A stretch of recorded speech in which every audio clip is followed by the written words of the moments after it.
On the agenda tonight, Donald Trump raises Bitcoin, sending shares to all-time highs. Is it the real deal or preparation for another Trump scam? Play Trump the Game from Milton Bradley. I think you'll like it. Mr. Trump's proceeds from Trump the Game will be donated to charity.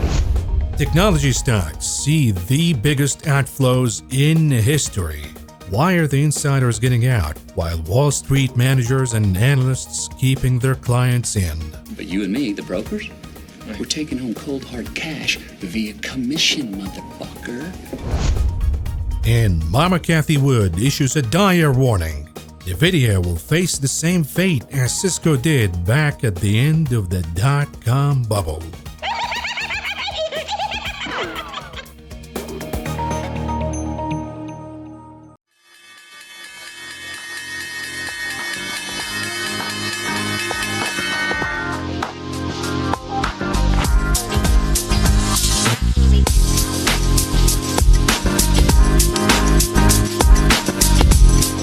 All right. Today is Monday, the 11th of March. This is a recap for the stock market activities today. And folks, I got a good one for you tonight.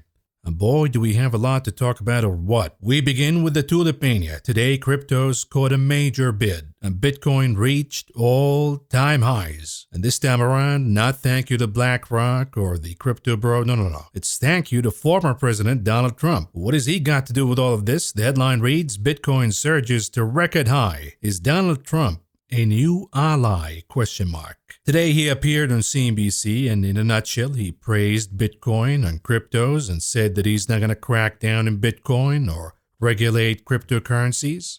So now on one hand, the action in cryptos becomes tied up with the election prospects of Donald Trump. Maybe you can look at that as a good thing or a negative thing. I would think about it as a negative thing, to be honest with you. Because if we get any bad news about Donald Trump going down in the polls, and right now we see the polls pretty much beginning to normalize at this point. We have some abnormal readings where Trump is up by 6 or Biden is up by 4. But you look at the latest readings, Donald Trump has a tiny advantage over Biden at this point. Suppose he gets down in the polls or we see more problems. Now Bitcoin becomes tied up to the political prospects of Donald Trump being reelected because now we've added the Trump premium to the price of Bitcoin and other cryptos. The other angle of all of this, what is his end game from praising cryptos and Bitcoin? My hunch is prepare for the Trump coin, the Make America Great Again coin. You buy 1 tulip, you get 2 free. You buy 3, you lose your home. What is it with this craze about Bitcoin right now? I mean, the thing been parked at 20,000 for months and months and months, and nobody gave a shit about Bitcoin.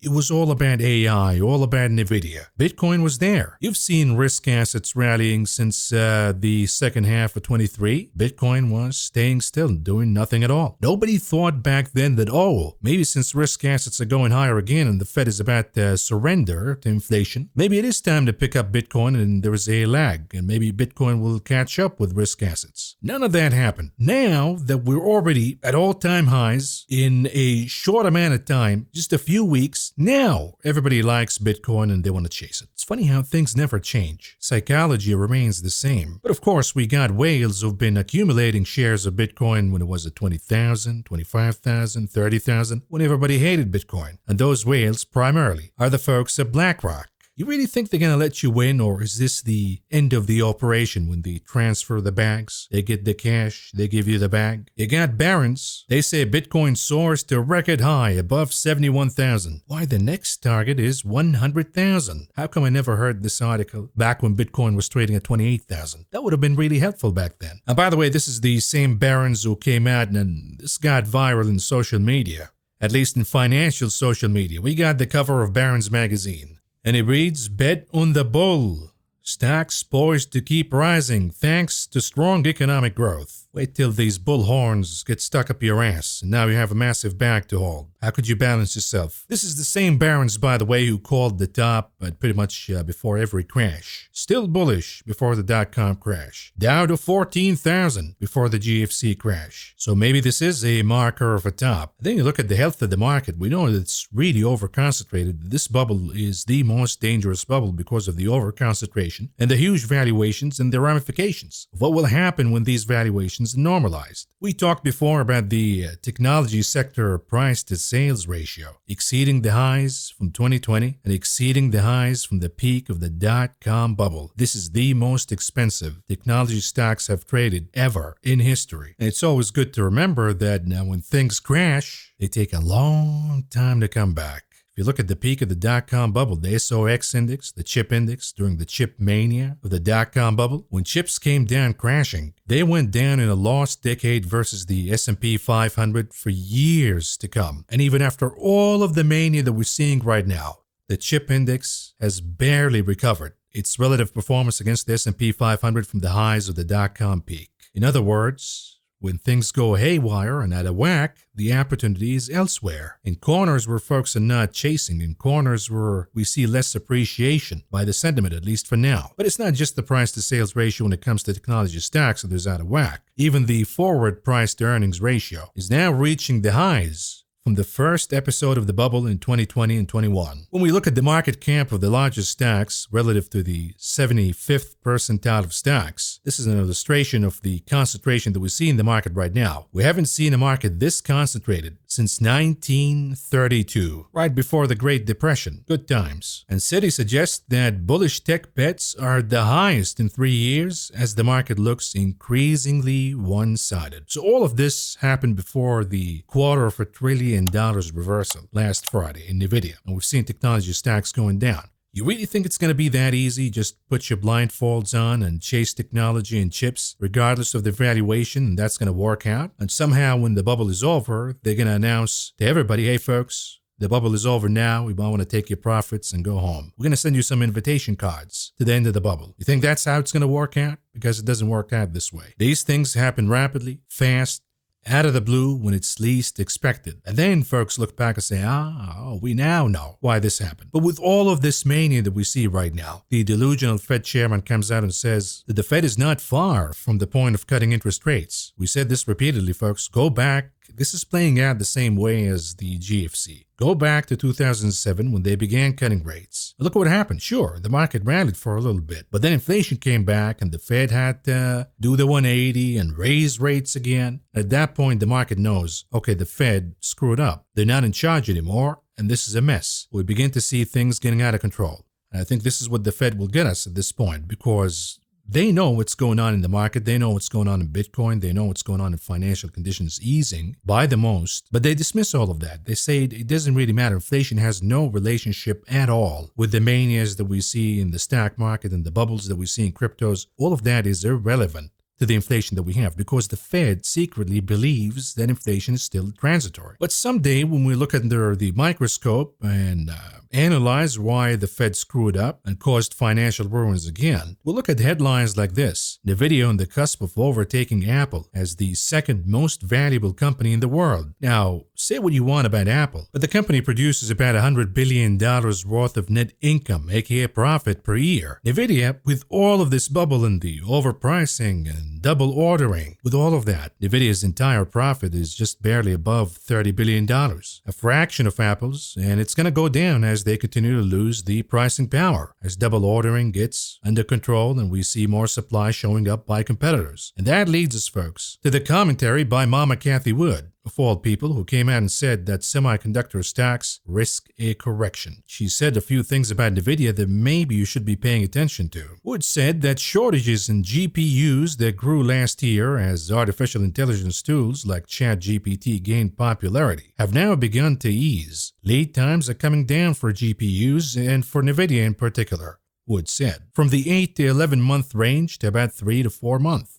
Mama Cathie says, so that is suggesting that there were probably a lot of double and triple ordering, that the word shortage was making the rounds, and then those inventories will have to be digested, she added. She drew a parallel between Cisco's riding high on demand for network hardware during the internet boom in the early 90s, and Nvidia selling record amount of graphic chips to companies developing AI today. You know, folks, we said this before, even before this AI mania began, when we were talking about the small caps mania and the stay-at-home mania.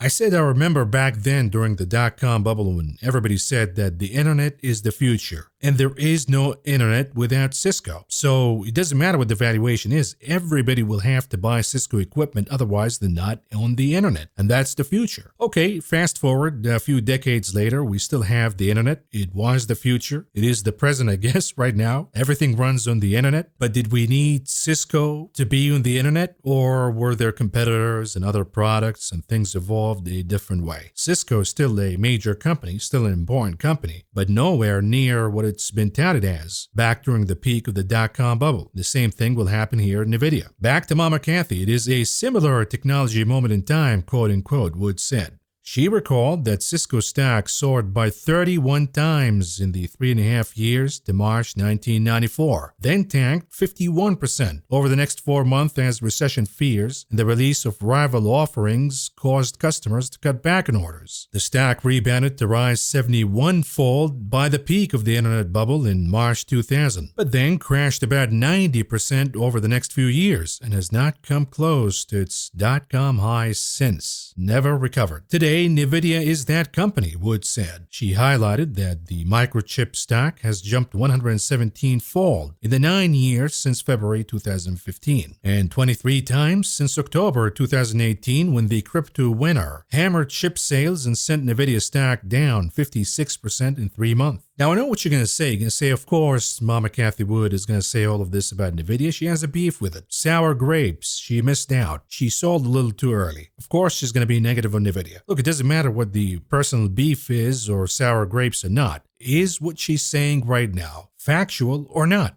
That's all what I care about. And in this instance, Cathie Wood is being absolutely factual about all of this. She also noted that Nvidia is guiding toward a growth slowdown this quarter, and the wait time to secure its chips has shrunk from up to 11 months to as little as 3 months, signaling supply is catching up with demand. See, every bubble is born because demand exceeds supply. Then at some point, supply shows up, things normalize, and boom, the bubble goes bust. Without an explosion in software revenue to justify the overbuilding of GPU capacity, we would not be surprised to see a pause in spending, Wood said. Now, why is this point important? For now, the big cap companies are flush with cash and they have an AI craze. It's a war. They have to overspend. Google has to beat Meta. Apple has to beat Microsoft. Amazon has to beat Microsoft. Oracle has to beat whoever. So they're going to spend like a drunken sailor, double ordering, triple ordering these chips from Nvidia. At some point when they have their own problems, as we see in companies like Apple,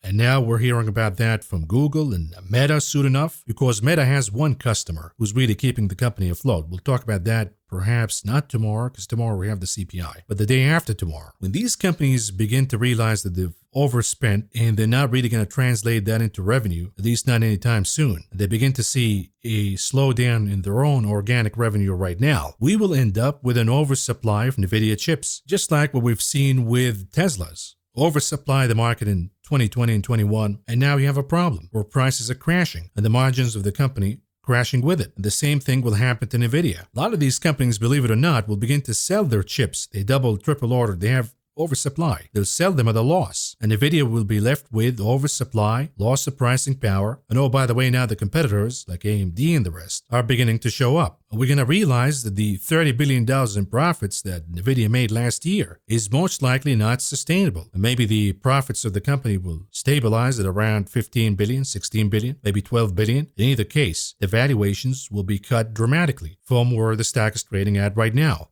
And that leads us, why are we seeing the biggest outflow from technology stocks in history? If the future is AI and the valuations are good, and we are at the beginning of a bull market, why bail out? I know what you're going to say, oh, they're just taking profits, really, to the magnitude of the largest outflow ever from technology. We see the rotations, you see them happening in the last couple of days in the market. Whether that's sustainable or not, who knows? What we know is we have large type whales who got in early and now they're cashing out. They don't see what we're being told every day on CNBC and the media. Look, for example, at some of the headlines today from MarketWatch. The Magnificent Seven stocks are actually undervalued versus the rest of the market. JP Morgan says, oh really? The most over-concentrated bubble in history. And you're saying they're undervalued? What the hell is wrong with you? Another one from Yahoo Finance. Stock bubble fears are overblown despite Magnificent Seven's rally. Wall Street analyst. Why are they desperately trying to keep this bubble holding?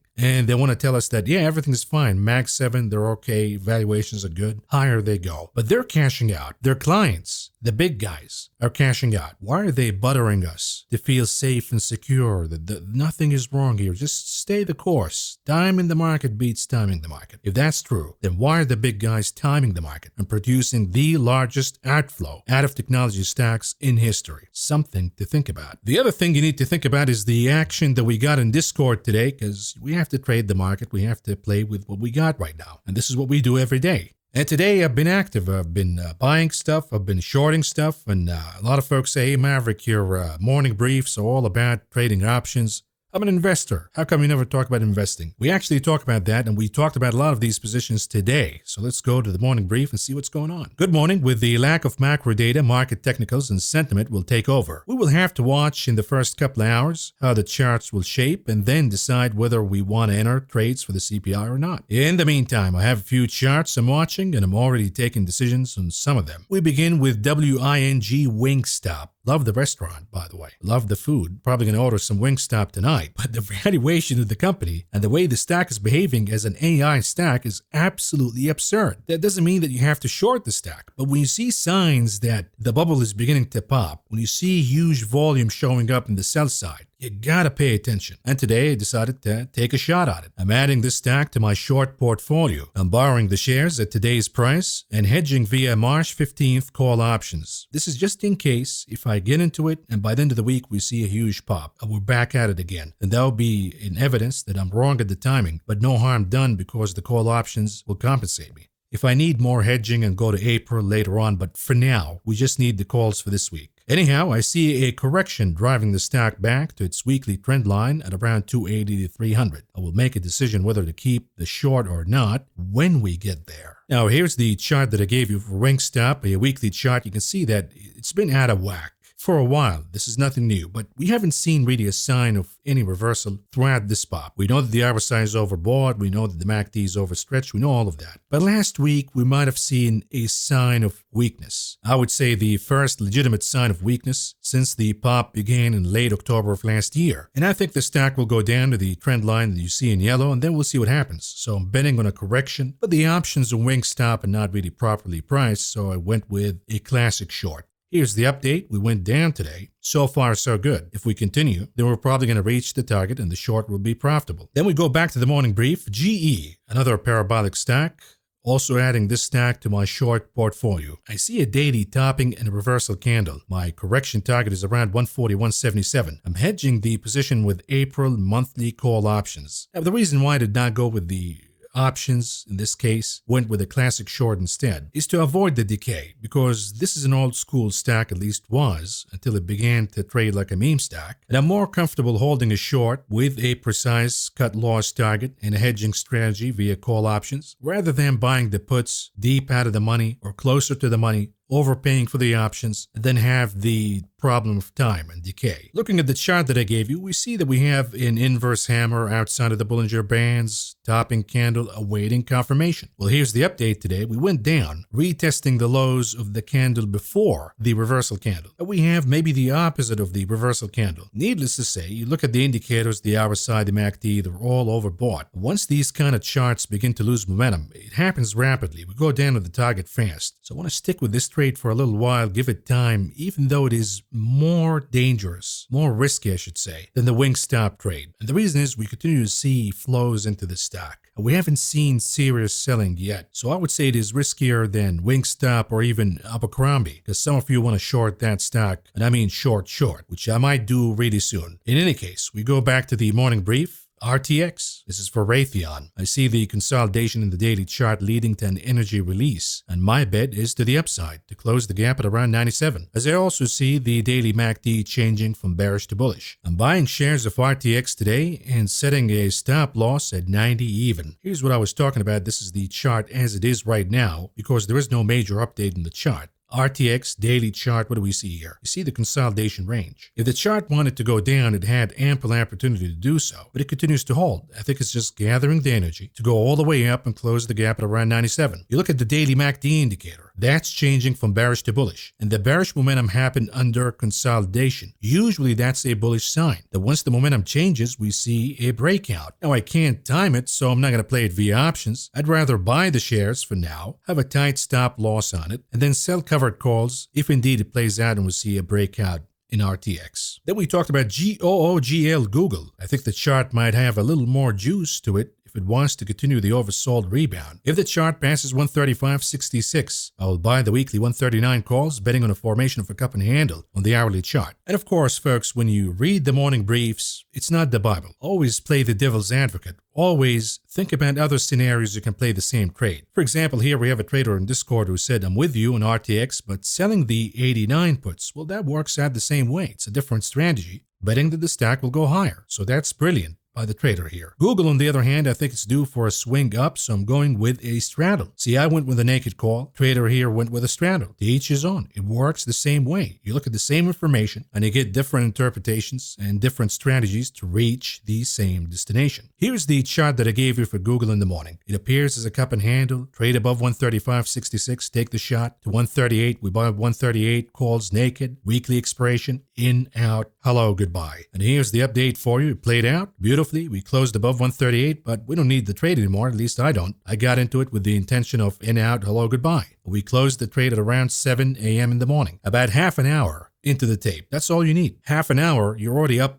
100% on one trade. You're done. And then we talked about ELF. This is for Elf Beauty. I kind of talked about it in the insider trading segment from last night's video. But here are more details for you. I see a bear flag / inverse ABC pattern in the making, targeting the 20 MA at around 190 as a destination. I'm going with the 190-180 put spread for March 28 expiration. Here's the chart that I gave you. You can see the bear flag pattern. You can argue it's an inverse ABC. It doesn't matter. You see the weakness in the RSI, the MACD indicators. So we'll take a shot and aim at the 20 days moving average. So we buy the 190, we sell the 180. Here's the update for you. Almost got there. And maybe we have some juice to squeeze for this trade, so we'll keep it as it is for now. We have all the way till 2 weeks from now using the expiration date, so we're good. Then we go back to the morning brief. DKNG DraftKings. I see a double top in the daily chart combined with a loss of the 20 MA. I think the chart is targeting a revisit to the lower Bollinger Bands, so I'm going with the 40 naked puts expiring this week. Pay attention now. If you have a trade with, let's say, a month till expiration, then the daily chart is the one you should be following. If you have a trade for, let's say, 2 weeks or so, the hourly chart becomes really important. And that's also relevant to the time that you have left on existing trades. If you have 2 weeks left in a trade, you have to watch the hourly, not the daily, because that's what matters. The short term matters more. Now, if you have a trade for intraday purposes, such as the one we had in DraftKings, then the daily doesn't really matter. You just look at the daily as a confirmation before you enter the trade. But then the 5 minutes, the 15 minutes will be more relevant. I'll show you that in a minute. We look at the daily chart as a confirmation. Okay, we see weakness in the RSI, weakness in the MACD. We see a formation for double top. Can we go down at least in an attempt to the lower Bollinger Bands? Sure. Okay, let's take the shot. Here's DraftKings 5 minutes chart. We see a gap down, but we continue to flush down in the first few minutes of trading. Then I look at the chart, the RSI in the 5 minutes, it becomes really oversold. Boom. Fire up the Discord post and say, folks, I'm closing the day trades for Google and DraftKings from today's morning brief. The time, 7:05 a.m. We got exactly pretty much to the penny at the bottom of the trading today in DraftKings. And after that, the stack recovered. Now, we look at the daily chart again. Can we have another trade on it at some point? Yes. If we lose 40, if we begin to expand the Bollinger Bands to the downside, then we have another trade on it, sure. But every trade has a goal, has a target, a destination. And every trade has an appropriate time frame that you have to look at. And when you're a counter trader, because believe it or not, the trend is still up right now. When you're a counter trend trader, you cannot afford to be greedy. You make your VIG, you get your move, you make your profits, you book in, out, hello, goodbye, steaks and lobster, and you move on. When you're betting with the trend, then you can afford to have more time and the dips would not hurt you a lot until the trend changes. Or you see a steep opposite move. But counter trend traders have to be tactical and really strategic. In this case, it was a counter trend trade, so you had to be really fast and careful. Back to the morning brief. SJM, Smucker. I see a falling wedge pattern in the chart with a correction targeting a revisit to the 20 MA at around 123. I will go with the 120-125 weekly call spread. If the trade works out, I might consider buying the stock. Here's the chart that I gave you in the morning, SJM. You can see the falling wedge. You can see the attempt to buy the chart at the lower Bollinger Bands last Friday. You look at the MACD indicator. It's been under bearish momentum for a long time. Is it time to change from bearish to bullish? That's the bet. And the bet is a revisit to the 20 days moving average at least. And then we're going to reassess and see. The stock looks good. Maybe we're going to exercise the options on the stock. Otherwise, book the profits and move on. And here's the update. We see that SJM popped higher above the falling wedge. It's working as intended for now. You see the MACD improving a little bit, so we'll keep it as it is. The trade is profitable for now. If you want to book the profits, that's up to you, but I'm holding it for the intention of maybe I'm going to own the stock at some point. So I want to give it a little more time.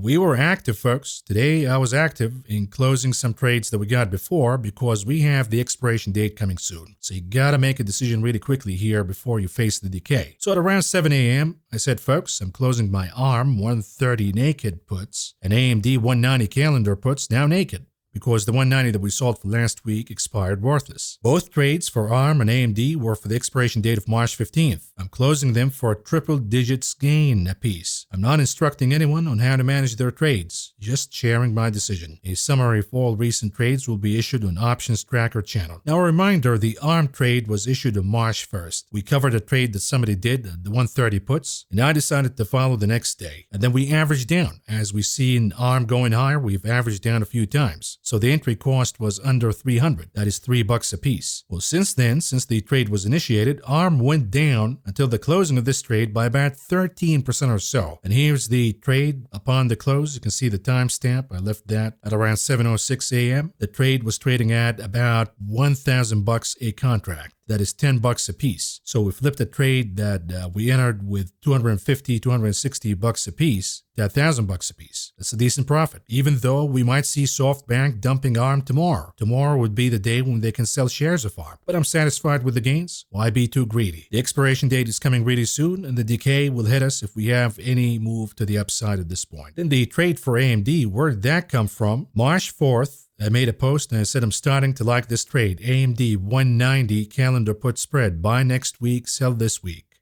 For about $1 a piece, I'm going to pull the trigger. Do your homework before following. You can see that the trade cost us about $1 a piece. Here's the update upon selling the trade. Now the 190 for last week already expired, so we have the 190 for this week. You see the timestamp at around 7:06. The trade was worth about $250 a piece. And that's per contract, not per option. Regardless, it's a gain of about 150%. I'm taking that. Thank you. In, out, hello, goodbye. If I wait for AMD to go down to 190 by the end of the week, the decay will kick in. So sometimes you have to be really careful with that, folks. The decay is important. Then at around 7:12, I gave you another, I wouldn't say a tweet, I would say a post on Discord. Closing the trades from Friday. SPY 508, 500 put spreads, expiration date this week, and the SMH 220, 210 put spread with the expiration date of this week. We gained over 100% a piece from those. And these trades were initiated before the close on March 8, meaning last Friday. We gave you the trades, said have a great weekend, goodbye. If you followed, you woke up with some steak and lobster on your plate today. Because here's the SPY trade, 508, 500, cost us about $1 and let's say 45 cents a piece. Here's the update. The trade was worth over $260 a piece, so decent profit. Gonna book it. We're done with it. The SMH, we got the 220, 210 puts, cost us about $160. That's with commission, of course. Today, the value surged to about over $300. That's good enough for me. In, out, hello, goodbye. Then we gave you another one at around 12:18 p.m. Folks, I'm closing the trade against Toyota, issued in the morning brief of March 7/24. It was the 240, 230 put spread with the expiration date of April 19th. The reason why I closed it, even though it has plenty of time, if you look at the hourly chart of Toyota, look at the hour side. We do have a bear flag. It might go down even more, but it's really oversold in the hourly. Why take the risk? The trade already initiated over 100% worth of gains. And here's the chart of Toyota that we gave you back then, the weekly chart. And here's the update. You can see that we got a top in Toyota, at least a correction for now. It might go higher, it might go down from this point, but we got what we needed from it, at least for now, for this trade, and we're done. Then at around 12:22, we gave you an update for AKAM. Also the trade for AKAM, issued at 2:21:24 morning brief, is now closed for a tiny gain. The 110-115 call spread with the expiration date of March 15th. The reason, the 1 hour chart shows a bear flag rejection and a reversal at 112.11. You can see that in the chart. It appears that kind of stalled and now showing a negative pattern. We have a few days till expiration. Any drop from this point on, and the trade will go negative. If you like it, maybe you have to give it a roll, an extension, or if you're not really married to it, book the tiny gain and move on. And before the close, we gave you the CPI trade. I don't want to invest a lot here because I have no idea what's going to happen with the CPI or the reaction. But it is worthy to take the shot that in case we see a hotter CPI and the dollar rebounds, it could cause gold to retreat a little bit, correction, pull back, flush down, who knows, but a negative reaction by gold. And if that is the case, I want to go against the GDX gold miners. So tomorrow's CPI trade, GDX 29.5 puts, expiration date this week for about 20 cents a piece. If the Dixie spikes in reaction to the CPI, I think gold will finally give up. For 20 cents a piece, I think the risk versus reward is worth it. If we see the GDX down 2, 3, 4% tomorrow, the trade will be profitable. We're not spending $1, we're not spending $2, only 20 cents. Again, I think it is worth it to take a shot. And then if we see other movements after the CPI, we'll let you know again on Discord. But for now, let's move on and cover the market information for you. We begin with the closing of the indices today, and here we go. The diamonds in the green by 46.97 points, or a gain of 0.12%. The Nasdaq down in the red by 65.84 points, or a gain of 0.41%. While the Spider down by 5.75 points, or a loss of 0.11%. And the small caps Russell 2000, the laggard of the day, highly sensitive to interest rates and the CPI, was down in the red by 1.64 points, or a loss of 0.79%. We look at these sectors. Today was all value. It was all kind of a maverick kind of day. Energy at top, number 1.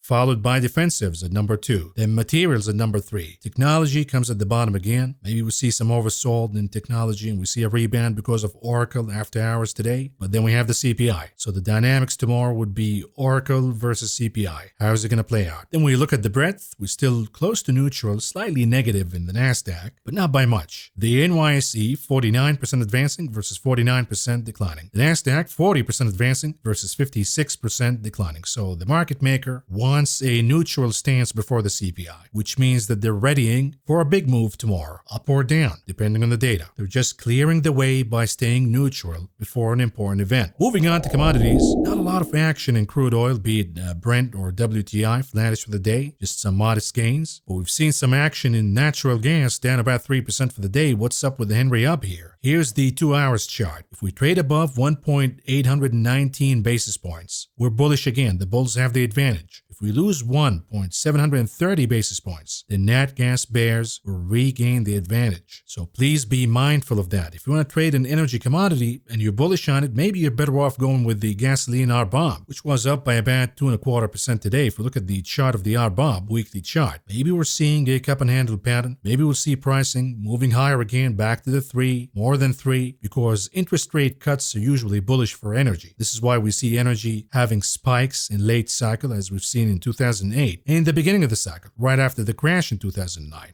Under my assumption, we are now in a late cycle, so we see the pause being really good for stocks, but then you get a rate cut. That's probably going to happen for the wrong reasons. Initially, we might see energy down, but then rate cuts will cause short covering in energy, and the RBOB might see another spike. If you look at the action in metals today, gold, silver, positive, but flattish. We see copper, the risk-on metal, now catching up a little bit, at least today, up about 1%. Platinum, up by more than 2.5%. But like I said, tomorrow, the CPI inflation rate will be really important for the movement in the dollar, and that's going to impact metals commodities. If we look at some softs and grains, we see the rebound in grains continuing a little bit, so we see positive activities in soybeans and wheat, which was up by more than 1.25% today. We see in softs coffee rebounding with gains of north of 1.5%. But boy, cocoa, every time it goes down, it rebounds by huge percentage points, up yet again by almost 6% in a single day today.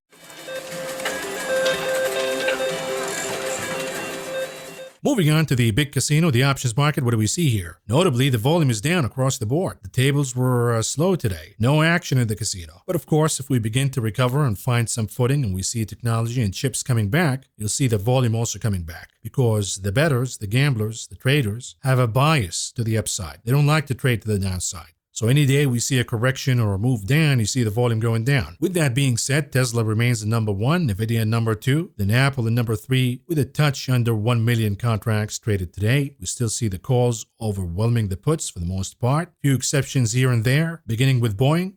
We got some bad news over the weekend on Boeing, and it went down today, and we have bets that it will go down further. We'll cover that in a minute in the unusual activities, but before we do that, here's the summary of flows. We see bullish flows for the E-mini futures. We see bullish flows for Tesla, for Apple, for Snowflake. So the theme is bargain hunting and picking dips, or names that went down by too much, such as Tesla and Apple. On the other hand, we see the bearish flows for names like Coin, CMI, SMCI, supercomputers, the Qs, the names that went way too high, too far in a short amount of time. They're fading those, and they're buying the dips on names that went down. Let's do the unusual activities that took place in the options market today. We begin with, here it is, the ticker BA for Boeing. The name was down big today, and somebody's betting for more pain to come for the name. They bought the 165 puts for the expiration date, May 17th. The expectations, Boeing will lose more than 14% of its value by then. And that's a huge number. They're not doing things right, folks. There was a time when Boeing was a high-quality company. There was a time when things were done right, the old school way, old products. Now, with the advancement of technology, we see more faulty production and manufacturing. Sometimes the good old school way works better. In any case, if Boeing problems get out of hand, then we could see a drop by more than 14% that the trader is betting on here. And they paid about $2.30 a piece to enter the trade. All in all, spending about $2.3 million. When you look at the chart of Boeing, it's really stunning on the daily chart. Because since the October / the Fed is going to cut rates rally, it's been just consistent inflows, up day after up day after up day. And it seemed that Boeing will never go down. And look at it now. It came back exactly where it came from. And now folks are betting for more pain to come. So you got to be careful with these parabolic rallies. They can go and defy the gravity, but at some point when they come down crashing. And then we have the SOXS. This is the semiconductor ETF. Somebody's betting for more downside to come. And they bought the 206.67 puts. It's really the 206 for the expiration date, April 19th. The expectations, the name will go down, lose more than 8% of its value by then. Paid about $3 a piece to enter this trade. All in all, spending about $2.3 million. And then we have COIN, Coinbase. The name remains hot as we see Bitcoin moving higher. But boy, this is a high roller table. The premiums are out of whack. It's almost not worthy of chasing them. If you own the stock, though, it is a no-brainer. You gotta sell these covered calls like mad. Look at this example. Somebody bought the 270 calls for the expiration date March 28. The expectations, Coinbase would gain more than 6.25% by then. They paid about $18 a piece to enter this trade. All in all, spending about, get this, $14 million. Now, my hunch is somebody who owns the stock is selling a lot of covered calls on it, and that's the smart thing to do. And last but not least, we got META for Meta. Stock went down because of the Trump commentary. I think the company has a bigger problem. I'll show you in not tomorrow's video, but probably the day after. But here we have somebody betting on a rebound to come, a big one. They bought the 560 calls for the expiration date, March 28. The expectations, the name will go higher and rebound by more than 16% by then. Paid about $1 a piece to enter this trade. All in all, spending about $700,000. Moving on to the heat map, what do we see here? It is the obvious. It's a scenario that we talked about yesterday.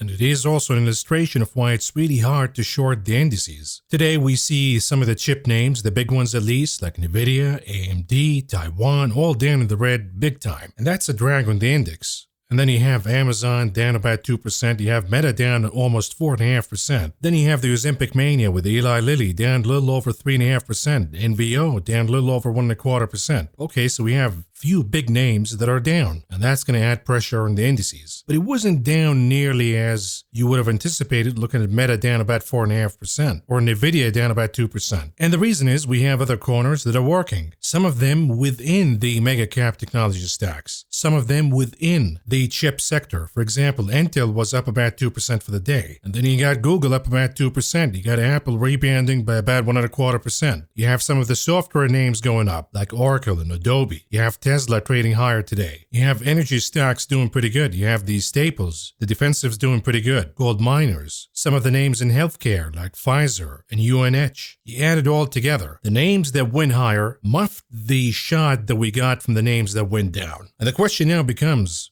is this scenario sustainable, or will we see the names in the red today, Nvidia, Amazon, Meta, Taiwan, Eli Lilly? Will we see them rebound? And if they do rebound, the market will recover and go higher again. Now, to sustain any market correction and create a downtrend, you need to see the names trading in the green today, joining the names trading in the red today, and the names trading in the red today, continuing to go down even more. You see how hard it is to sustain any correction that we have in the indices these days? In other words, is it easier for Meta to go down another 2% to more, from Nvidia to go another 2% to more, Amazon another 2% to more, and they'll be joined by Google, Apple, and Tesla? Or is it easier for Meta, Amazon, Nvidia to rebound, and for Apple, Google, Tesla to hold or continue to move higher? I think the latter is an easier scenario than the former, at least for now, unless, of course, the CPI inflation rate creates a shock, we see an inclusive sell-off. Then we see the indices going down, sustaining a correction, and creating a downtrend. We move on to the heat map for the ETFs, the crypto ETFs, all surging because of the Trump optimism now. The dollar was down today, so we see the GDX gold miners doing pretty good.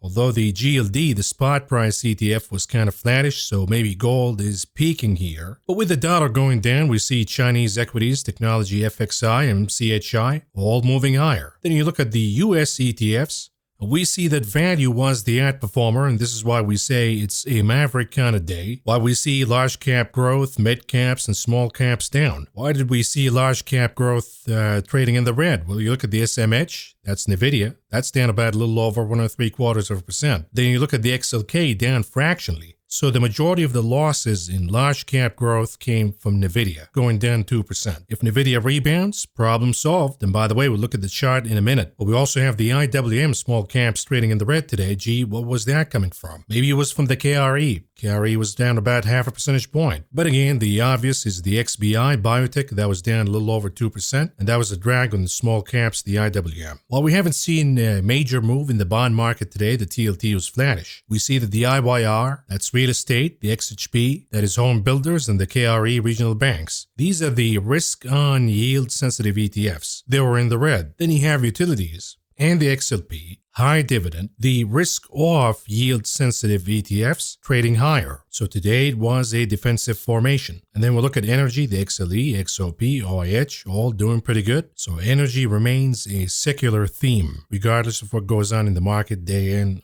and day out. There's some sort of sustainability in energy right now, as we begin talking about rate cuts increasingly from the Federal Reserve zombies. Let's move on to the charts and see what we got, and then wrap it up. We begin with the SPY, the S&P 500. We'll look at the hourly chart. On one hand, we can argue that we had a failure at around 511.77. We couldn't really close the gap. We formed a rising wedge. We're breaking the rising wedge. Got it.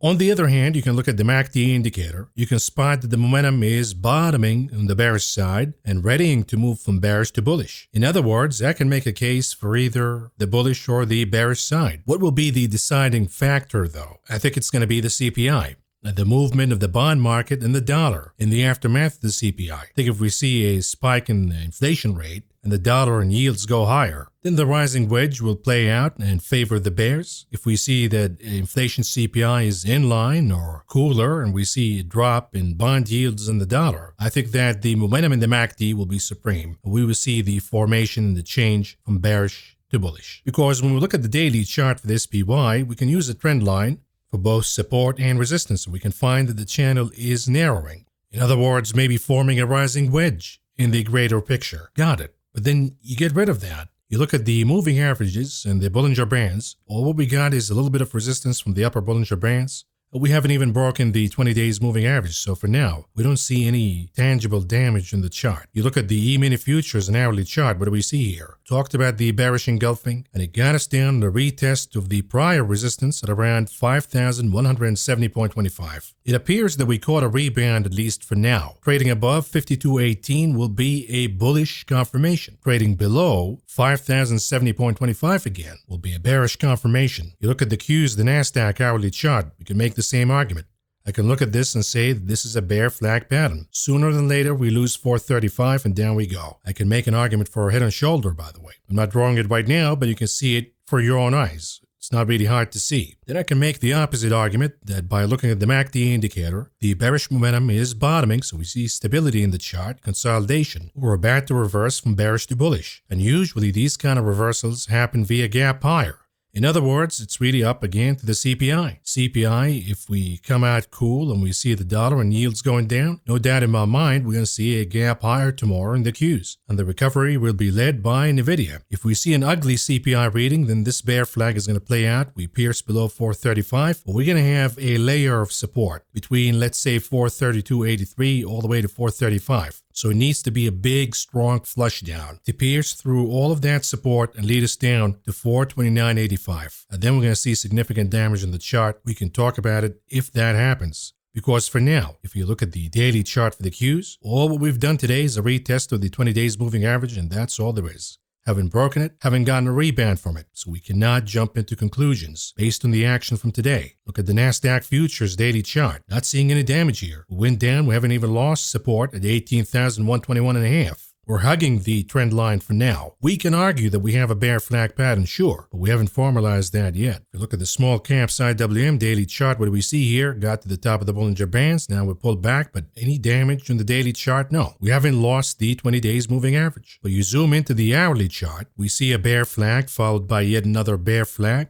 We lost 205.49, a sign for weakness, but not damage or reversal yet. When I say sign of weakness, here it is. We can draw a trend line. You can see that we've been breaking this trend line despite the attempts to gap higher and reclaim it. It hasn't worked out. Another way we can look at it, we have a series of higher highs. Then we've broken that trend, only to resume it with a higher high. But now it appears that we're pretty much in a confirmation that we're not going to make higher highs, that the next move will be a lower high. So there is a weakness in trend, but no confirmation of change in momentum yet. You look at the dollar. Oversold if we look at the boundaries of the Bollinger Bands. The risk is for a move higher if the CPI comes out hotter than expectations, because the dollar already went down leading into this report coming out. So the downside is limited, the upside is plentiful. What would that do to the risk of the old man gold? Impulsive rally, no corrections. I think if the dollar spikes, we could see a flush down in gold. It is not supposed to be trading this way, unless, of course, there's a major event that we're not aware of. We're not seeing that right now. So I see if the dollar goes higher because of a hotter CPI, gold will come down flushing a little bit. And the damage will be seen more in the GDX, which has higher beta, than the GLD or the spot price of gold.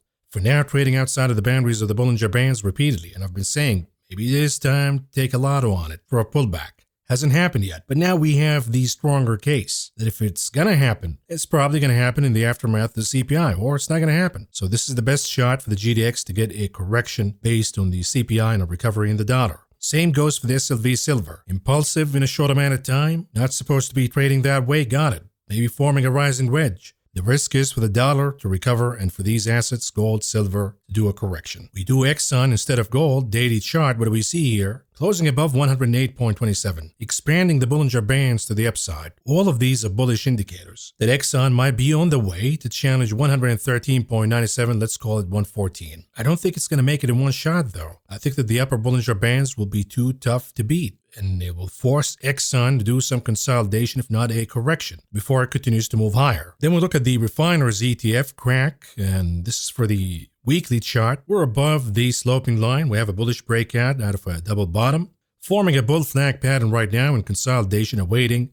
another breakout higher. So for now, we favor refiners, then Exxon, then the other names in energy, be it Chevron or even natural gas. But we're beginning to see the oil services such as SLB beginning to recover. So it's really hard to pick against any corner of energy right now, as we see the majority of them beginning to recover and turn bullish. Look at the 10-year yield daily chart. Yesterday we talked about the possibility of falling wedge. It appears that maybe it's breaking out. We need to see the CPI giving us the final move here. It appears that the move will be higher because the downside is limited right now. Look at the Bollinger Bands. Look at the downward action heading into this report. So the element of surprise is to the upside and a breakout in the dollar and bond yields. Until that happens though, we can't trade based on that assumption alone. You look at the XHB home builders, got the bearish engulfing, caught a little bit of a correction out of it, but nothing tangible. We haven't lost the 20 days moving average, for example. We haven't lost the trend line. But you look at the MACD indicator, are we now beginning to shift from bullish to bearish? Sure, maybe that is the case. Awaiting confirmation from what? Number one, bond yields going higher. Number two, the loss of the 20 days moving average. You look at the IYR, real estate, maybe we're stalling here. Got to 90.5 and we don't have the energy to make it. There's a divergence from the 20 days moving average right now. We see a rebound in bond yields, no doubt in my mind that the IYR will do a correction and drop down to the 20 days moving average. We have to see it to follow it. And then we'll have plenty of meat in the bone to chew on. Warning signs for the IYR. Zoom into the hourly chart. Is this the beginning of a bear flag? And then we go down to close the gap at least. We see some signs of stalling and weakness on the hourly chart. Not yet in the daily though. If we look at the KRE regional banks hourly chart, got a bear flag. Now gave us another bear flag. Bearish consolidation underneath 49.66. Depending on the CPI and the reaction by rates, we could see the KRE going down back to 48.53. We lose that, then the majority of the pump from New York Community Bank will be behind us, and the risk will become to the downside increasingly for the KRE regional banks. We'll look at the volatility index VIX. An hourly chart. Yesterday we suggested that maybe we'll see a ABC breakout. We got it. We closed above 15. Weekly chart. We have a gap above the 20 weeks moving average. The only negative that I can see is we got to the upper Bollinger Bands, and that could be a source of resistance. We might go down to close the gap. Gee, why would that happen? Cooler CPI. Equities rally. The VIX goes down, closing the gap, and then we'll take it from there. Otherwise, if the VIX holds this point right here and continues to expand the Bollinger Bands to the upside, then we have something major about to happen, and that will be a scare episode that will hit equities and create a correction of about 10 to 20%. If we look at the Big Kahuna Apple daily chart, what do we see here? We talked about the falling wedge, oversold, got a rebound, got a follow-up today, but does it change anything? Well, let's zoom into the hourly chart. If we lose 172 and close below that from an hourly point of view, then we turn back to bearish, and we unlock more downside to come. If the chart makes it above 175.63 and close above that from an hourly time frame, then we're closing another gap, and we might head for the next one at around 179.25. So that will be a confirmation for more gains to come. If we look at Microsoft, am I back on the trade that I have initiated earlier last week and then abandoned? Not really.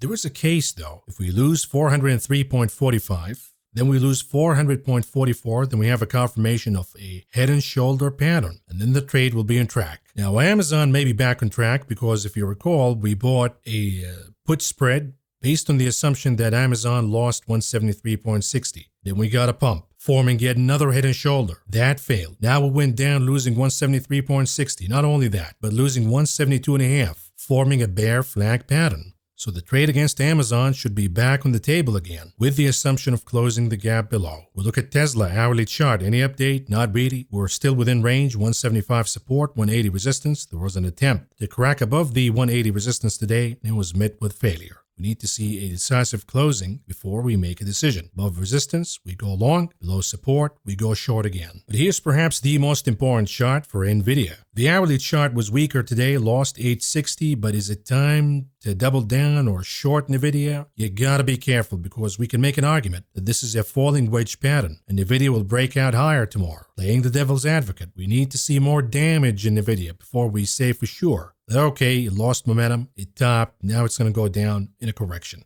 And we're not going to say that until at least we lose 824 support. Then we'll look at Tulips. What do we see here? We got the Trump pump, and now we have the upper Bollinger Bands at around 80,000 to look forward to. Now understand this. The majority of the contracts buying the calls for March 29th were 65,000, 68,000, and 70,000. We're above now. So there is a possibility of a squeeze as the market maker has to buy shares of Bitcoin. That is a possibility. But the market maker has another tactic to fight all of this. If they've already accumulated enough shares and we get closer to expiration, what they can do is what they done with Nvidia last Friday. A lot of folks bought the 950, 960, 1,000 calls. The market maker says, watch this. I already have shares in Nvidia. You're not going to squeeze me. I'll squeeze you out. And they begin dumping shares. We see the stock flushing down. In this case, if the market maker does the same, then we'll see Bitcoin flushing down as these holders of the 65, 68, 70,000 calls begin to bail out. But the damage can be seen here in the miners. For example, Mara, even though it decided to rally initially in the morning, it failed and created a bearish engulfing candle, which will probably open the path for more downside to come. So the miners, I believe, will continue to see outflows out of those. Whether the inflows continue for the ETFs or not, that's a different story. But for now, what we know, what's for sure, at least for now, is the outflows out of Mara and the miners. So that's a trade you can follow with certainty. The inflows trade, it's working for now in the ETFs, in Coinbase, in MicroStrategy, but you never know when they're going to pull the rug all of a sudden. But even if that happens, then that's going to add more pain to the miners. And this is why the trade against the miners is the most solid one for now. Let's move on to the conclusion of this video. What do we have on the economic calendar tomorrow? Obviously, we have the most important, CPI. But before that, we get the NFIB Optimism Index. This is an important economic indicator. It's been overshadowed by the CPI, of course, but we have to look at it to assess the health of small businesses in this country, which, believe it or not, the majority of employment and job creation happens via small businesses, not the big ones. In any case, folks, I have more members updates for you in tomorrow's video. We'll try to resolve some issues and talk about Discord and tease some new perks, of course. But we don't have the time to do that tonight. This is already plenty. So let's just wrap it up right here. This is all I got for you for tonight, folks. Thank you for listening. Thank you for watching. And I will talk to you again tomorrow. Good night. You were crude, you were rude, you were boorish.